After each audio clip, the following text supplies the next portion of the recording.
오늘 저와 여러분이 함께 보실 말씀은 구약성경입니다. 시편 16편 11절 말씀을 우리가 함께 보도록 하겠습니다. 구약성경 시편 16편 11절 말씀입니다.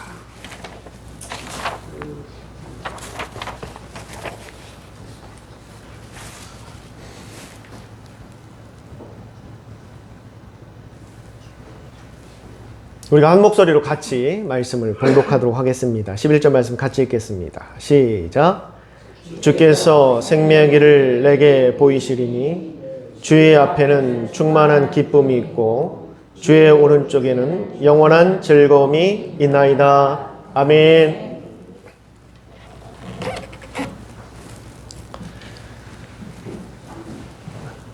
운동을 즐겨 하시는 분들 가운데 조깅을 하시는 분들도 있고 또 산책을 하시는 분들도 있습니다. 저도 날씨가 좋으면 이 교회 주변으로 또 산으로 공원으로 이렇게 산책 가는 걸 참 좋아합니다. 그런데 이런 조깅이나 산책을 할 때 그걸 힘들게 하는 것이 하나 있습니다. 그게 뭐냐면 그 신발 사이에 들어와 있는 작은 모래알 또는 나뭇가지. 겉으로 보기에는 전혀 태도 안 나고 막상 꺼내서 보면 정말 보잘것없이 작은 모래알입니다. 그런데 그러한 것이 신발 사이에 끼어 있으면 움직일 때마다 신경이 쓰이고 불편합니다. 그 불편함을 없애려면 빨리 신발을 벗어서 그것을 털어내야 합니다. 우리가 신앙생활 할 때도 이와 비슷한 일들이 있습니다. 겉으로 보기에는 참 주일 성수도 잘하고 기도도 열심히 하고 또 봉사생활도 참 열심히 해서 아무런 문제가 없는 것처럼 보이는 성도들이 있습니다. 그런데 겉으로 보기에는 그렇게 비춰지지만 실제 당사자는 그 신앙에 기쁨이 없이 신앙생활을 할 때가 있다라는 겁니다. 이러한 것은 당사자가 아니면 모릅니다. 겉으로 보기에는 아무 문제 없어 보이고 신앙생활에도 아무런 장애가 없어 보입니다. 그러나 당사자는 압니다. 신앙생활에 아무런 기쁨이 없다라는 것을. 왜 이러한 신앙생활을 할까? 물론 원인들이 여러 가지가 있겠지만 그 중에 대표적인 것이 바로 우리 신앙생활에도 작은 모래알 하나가 들어와 있기 때문에 불편해지는 겁니다. 그 모래알이 무엇인가 하면 바로 의무감이라는 겁니다. 의무감.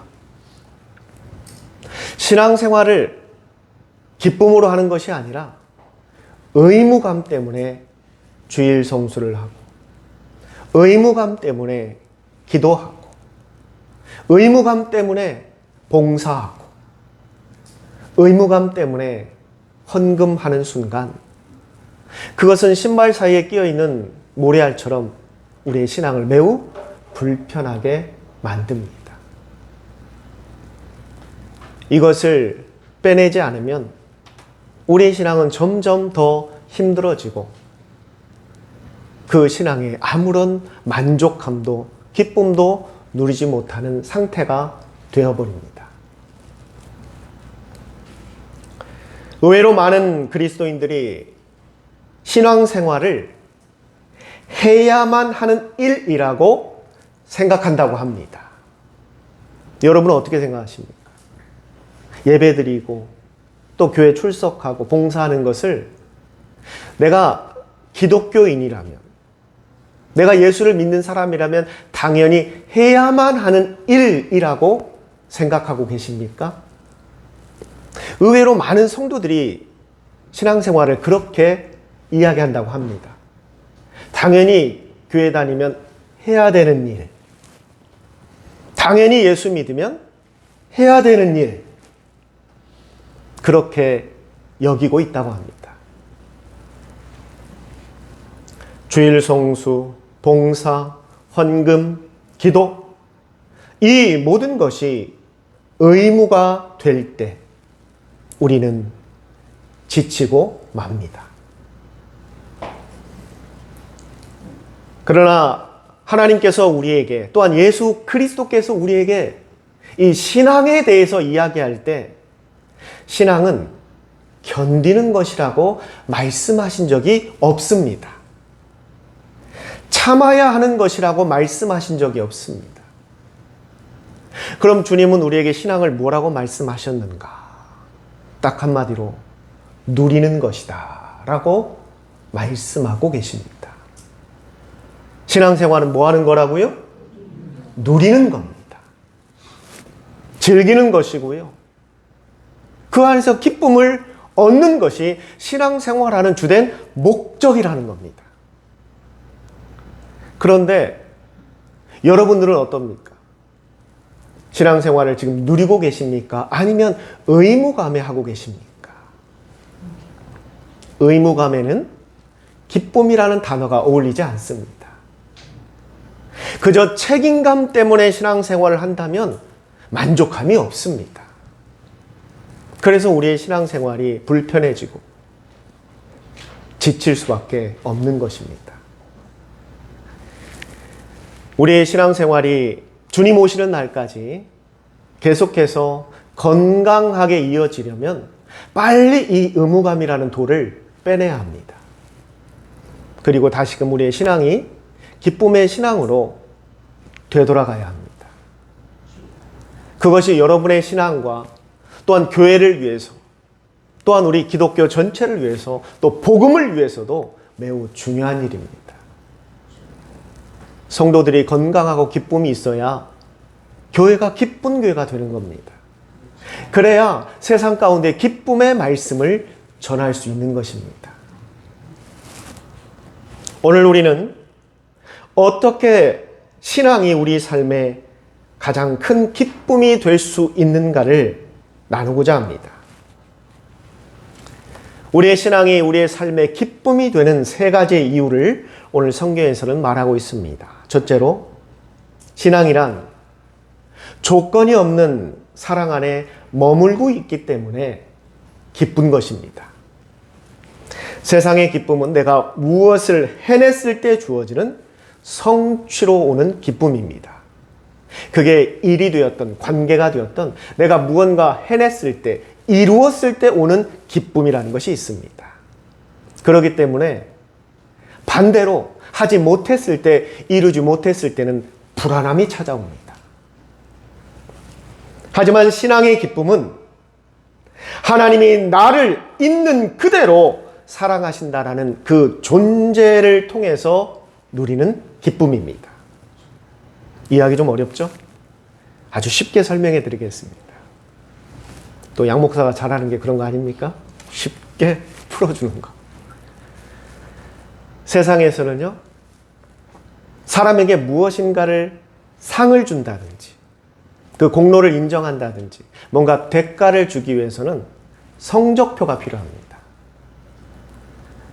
우리 학생들이 학교에서만 받는 게 아니고요, 여러분들의 사회생활 직장에서도 눈에는 보이지 않지만 다 성적표가 있습니다.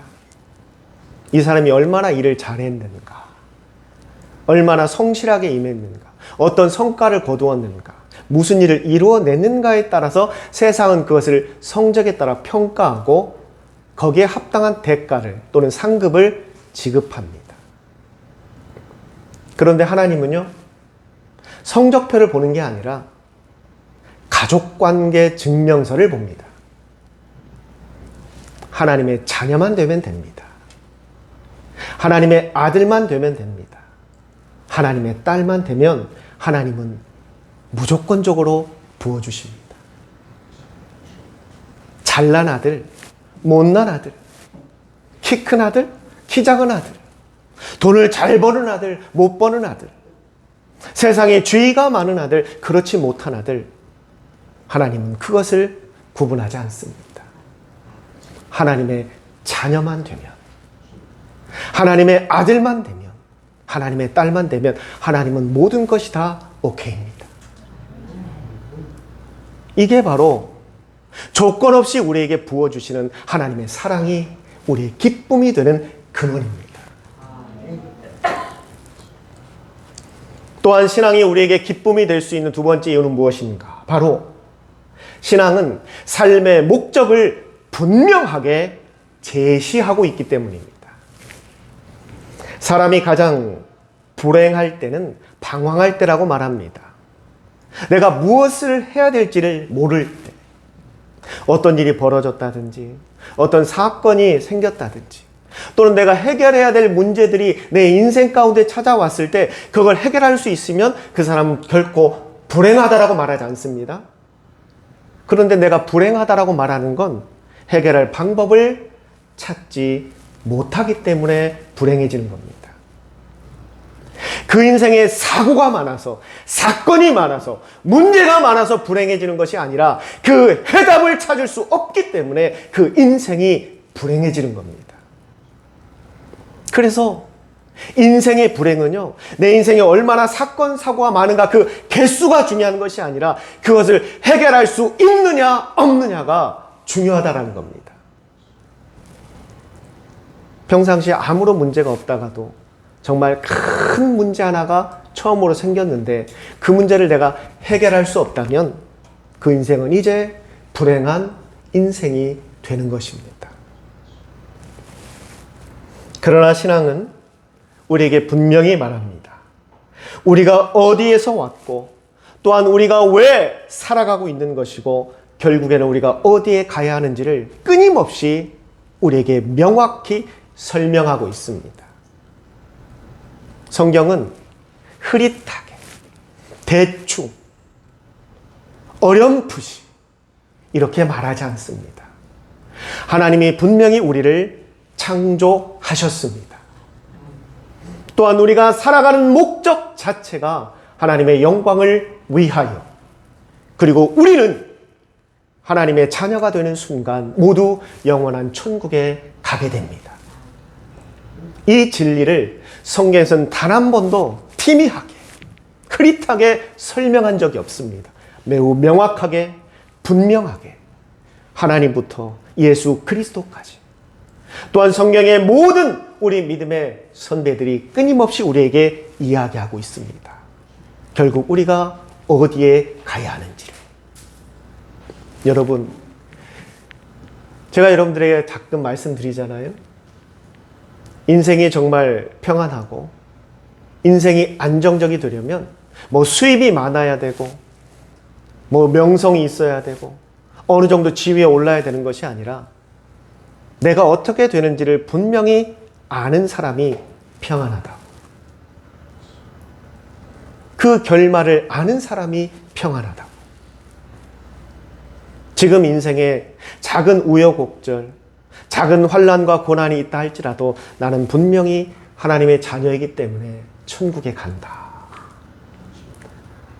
내가 지금 어려운 곤경에 놓여 있고 작은 환난 가운데 놓여 있다 할지라도 하나님이 나를 책임지고 계신다. 이 확신 있는 사람은요, 더 이상 불안하지 않습니다. 전에는 예전 목양실에 한번 걸어놨다가 이제는 저기 구석에 어디 있는지 지금 제가 잘 기억이 안 나는데, 예전에 저하고 사모님이 1000개짜리 퍼즐을 한번 맞춘 적이 있습니다. 최후의 만찬 보신 적 있을 겁니다. 사모님하고 저하고 둘이 맞췄어요, 퍼즐을. 여러분들 퍼즐을 맞춰보신 분들은 알겠지만 처음 이 퍼즐을 딱 받으면 도대체 이걸 어디다 꽂아야 될지 모릅니다. 난감해요. 어떤 건 보면은요, 색이라도 좀 명확하게 구분이 돼 있으면 하겠는데 온통 새카만 색이야. 어디다 놔도 다 맞을 것 같아. 없어도 될 것 같고. 참 난해합니다. 이걸 어디다 써야 될지, 어디다 꽂아야 될지. 또 어떤 퍼즐은 보면 아귀가 안 맞아요. 이렇게 동그라미하고 동그라미가 딱 맞게 되면 좋겠는데 어떤 건 삐쭉삐쭉 돼 있어서 이게 도대체 왜 필요하지? 막 고민이 듭니다. 그런데 여러분, 나중에 그 퍼즐을 다 맞추고 나면은요, 그 아무런 색의 변화도 없이 새까맣게 되어 있던 부분이 어디였냐면, 예수님하고 제자들이 식탁에서 식사를 하시는데 그 식탁 밑에 예수님 발을 통해서 나오는 그림자였더라고요. 그림자. 만약에 그게 이렇게 새까만 게 왜 필요해? 하고 버려버리면 예수님의 그 발의 윤곽이 사라져버립니다. 나중에 다 완성돼서 깨닫게 돼요. 지금은 필요 없어 보이는 그 어두운 퍼즐 하나가 이 그림의 음형을 결정지었다라는 것을. 성도 여러분, 지금 여러분의 인생에 이 어두운 퍼즐을 만났을 수도 있습니다. 하나님, 저에게 왜 이게 필요합니까? 제가 왜 이 고난을 지금 겪어야만 합니까? 지금은 우리가 이해할 수 없습니다. 그러나 하나님은 우리 인생의 모든 퍼즐을 다 맞추고 계신 분입니다. 그 모든 것을 보게 되는 순간 훗날 깨닫습니다. 아, 이것이 나에게도 필요했구나. 그때는 미처 몰랐지만 이 보잘것없었던, 쓸모없을 것만 같았던 이 어두운 퍼즐도 내 인생의 한 부분에서 꼭 필요했구나. 그걸 깨달을 수 있다는 겁니다. 그러기에 내 인생에는 우연이라는 것은 결코 존재하지 않습니다. 성도 여러분, 하나님은 우연히 우리에게 축복하시지 않습니다. 또한 우리 인생에 우연히 고난이 찾아오지도 않습니다. 그 모든 것은 차곡차곡 하나님께서 우리를 통해 만들고자 하시는 그 아름다운 작품을 위해서 한 계단씩 한 계단씩 놓여가고 있는 과정입니다. 고난조차 의미 있는 과정이 되는 것. 그것이 바로 신앙입니다. 우리가 그 의미를 분명히 아는 순간, 여러분, 더 이상 고난은 우리에게 고통이 아니라 우리의 성장의 기회가 되는 것입니다. 마지막으로 세 번째, 신앙생활 우리 삶 가운데 기쁨이 되는 그 이유는 하나님께서 우리와 함께 동행하고 있기 때문입니다. 여러분, 신앙생활은 결코 홀로 하는 것이 아닙니다. 요즘은 참 이 외로움으로 인해서 많은 고통과 우울증을 호소하시는 분들이 있습니다. 아무도 내 이야기를 들어주지 않는다. 아무도 나를 이해하는 사람이 없다. 심지어 내 가족조차도, 내 부모 형제조차도 나를 모른다라고 생각하는 사람들이 의외로 많습니다. 부부 가운데도 그런 경우가 있습니다. 정말 부부가 얼마나 가깝습니까? 그래서 부부는 너무나 가까우니까 몇 촌이라고 하죠? 1촌이 아닙니다. 무촌입니다. 부부에게는 촌수가 없어요. 무촌입니다. 또 어떤 사람들은 그런 얘기도 하더라고요. 그러니까 헤어지면 끝이라고. 헤어지면 완전히 남남이라고. 그렇게 가까운 부부도요, 나를 다 이해하지 못할 때가 있습니다. 그것 때문에 힘들어하고, 그것 때문에 고통받는 경우들이 있어요. 그러나 여러분, 신앙생활은요, 결코 여러분을 그대로 혼자 놔두지 않습니다. 언제나 하나님께서 함께 하시고, 여러분 눈에는 보이지 않지만 늘 천군 천사가 여러분을 호위하고 있습니다. 하나님께서 부리시는 영을 천사라고 우리가 말합니다. 세상 영화에 나오는 막 날개 확 펴가지고 막 하얀색 옷 입고 다니는 그런 천사 말고요. 하나님께서 부리시는 영을 성경에서는 천사라고 말하는 거예요. 하나님이 그럼 천사라는 존재를 왜 만드셨을까? 왜 만드셨을까요? 이유는 하나입니다. 하나님은 애초부터 우리 인간을 너무나 사랑하셨어요.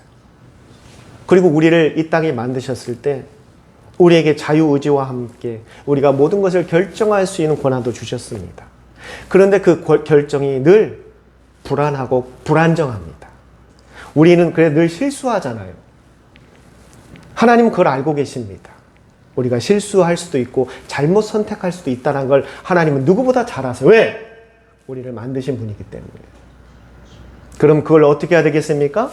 어려운 말로 보완해야 합니다. 에러가 생길 수 있기 때문에, 잘못된 결과가 나올 수 있기 때문에 그걸 보완해야 돼요. 그래서 누가 필요한 겁니까? 바로 천사가 필요한 겁니다. 하나님이 천사를 만드신 목적은요, 우리의 부족함을 채우고 돕기 위해서. 그런데 이게 우리 눈에 안 보이니까 우리가 그걸 믿지를 못하는 겁니다. 하나님은 항상 여러분 곁에 천사를 두시고 여러분을 지키시고 계십니다. 그리고 또 눈에 보이는 천사들도 있어요. 여러분 처음 들으시죠? 천사가 눈에 보인답니다. 자, 제가 지금부터 정확히 5초 후에 여러분들 천사를 볼 수 있게 해주겠습니다. 보는 순간 여러분들 가서 막 광고하십시오. 양 목사님 천사 보여줬다고. 자, 전부 눈을 감으십시오. 눈을 다 감으세요. 꼭 감으라고도 안 감는 분들이 꼭 있어요. 왜 안 감는지 모르겠는데 감으세요 좀. 눈을 싹 감으시기 바랍니다. 자, 그리고 마음속으로 나는 지금부터 이제 천사를 볼 수 있다를 5번 속으로 외치세요. 나는 진짜 볼 수 있다. 나는 진짜 천사가 이제 앞으로 눈에 보인다. 나 영안이 눌려서, 영안이 열려서 내가 이제 천사를 보게 될 것이다. 그 확신을 가지고 5번만 속으로 외치시기 바랍니다.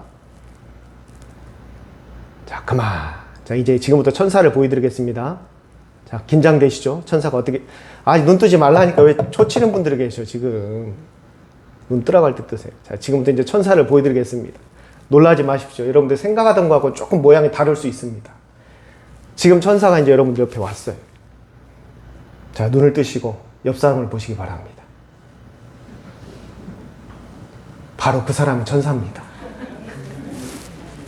바로 그 사람이 천사예요. 할렐루야! 믿어집니까? 믿어져요? 여러분, 여러분의 가족, 또 같은 믿음의 성도들, 하나님 여러분 눈에 보이는 천사로 보내주셨습니다. 여러분이 천사예요. 나의 천사. 하나님이 나의 믿음을 지키고 신앙을 지키라고 보내준 천사. 자녀에게는 부모가 천사입니다. 또 우리 성도들이 천사예요. 저에게도 천사가 있습니다. 누구일까요? 그렇게 로맨틱하게 얘기하지 마시고 여러분입니다. 성도들이 저의 천사예요. 목사로서, 남편으로서 저의 천사는 제 와이프지만 목사로서의 천사는 여러분입니다. 또한 여러분을 돕기 위해서 보낸 천사가 있습니다. 누구죠? 바로 목사입니다. 하나님은 여러분을 절대 혼자 두시지 않아요. 여러분의 부족함을 어떻게든지 하나님은 채워주십니다. 눈에 보이는 천사를 통해, 보이지 않는 천사를 통해. 제가 목회를 하다 보면 참 그런 경험도 많고 또 그런 간증을 하신 분들 많이 봐요. 정말 내가 어려움에 처했을 때 하나님께서 뜻밖의 일을 통해서 사람을 보내줍니다. 그리고 그 사람을 통해서 돕게 해요. 이게 바로 하나님이 우리에게 보내신 천사입니다.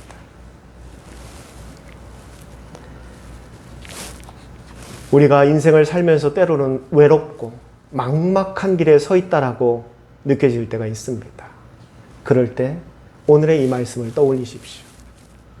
이 순간 내 곁에 천사가 나를 돕고 있다는 것을. 하나님께서 보내주신 천사가 지금 나와 함께 동행하고 있다는 것을. 그래서 시편의 기자들이 말하잖아요. 내가 어두운 흑암의 골짜기를 지날지라도 내가 해를 두려워하지 않는다. 그게 가능한 건 하나님이 나를 지켜주시고 계시기 때문에.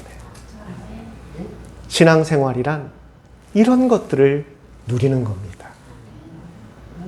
여기에 책임감이 필요합니까? 여기에 의무감이 필요합니까? 아니. 사랑하는 성도 여러분, 여러분의 신앙에서 언제부터인가 기쁨을 잃어버리셨다면 다시 그 본질로 돌아오시기를 바랍니다. 여러분 가운데 의무감은 내려놓고 오십시오. 책임감은 내려놓고 오십시오. 그래야 다시 기쁨이 살아납니다. 해야 한다라는 생각보다 주님 안에 누리고자 하는 마음으로 회복되시기를 바랍니다. 그리고 무엇보다 작은 일에도 감사하는 습관을 가지십시오. 내가 성경을 얼마나 읽어야 할까? 내가 기도를 몇 분을 해야 할까? 내가 헌금을 얼마를 해야 할까? 내가 봉사를 어떻게 해야 할까를 고민하지 마십시오. 하나님은 여러분이 그러한 걸 고민하는 거 원하시지 않습니다. 우리가 고민이라는 것을 해야 한다면 그것은 앞으로 이러한 고민이 되시기를 바랍니다. 내 삶에서 나를 도우신 하나님의 흔적이 무엇인가를 찾는 것. 그게 이제 여러분의 고민이 되시기를 바랍니다. 이걸 고민이라고 표현하기는 좀 애매하지만 이제 앞으로 여러분들 그런 걸 생각하며 사세요. 내 삶에 하나님이 나를 어떻게 도우셨나, 나를 어떻게 지켜주셨나, 그리고 나를 어떻게 인도하셨는가를 찾는 그 재미가 있으시기를 바랍니다. 우리 신앙의 기쁨은 거기서부터 다시 회복되는 겁니다. 저의 목회 철학은 기쁨이 있는 삶, 기쁨이 있는 신앙입니다. 그게 제가 목회를 하게 된 이유이자 목적입니다. 우리 양일침묵의 모든 성도들도 정말 여러분의 신앙에 기쁨이 있기를 바랍니다. 그 신앙의 기쁨이 여러분의 삶의 기쁨으로 변화되기를 바랍니다. 그게 하나님께서 여러분을 부르신 이유이고 여러분을 창조하신 목적이고 여러분과 함께하는 이유입니다. 기도하겠습니다.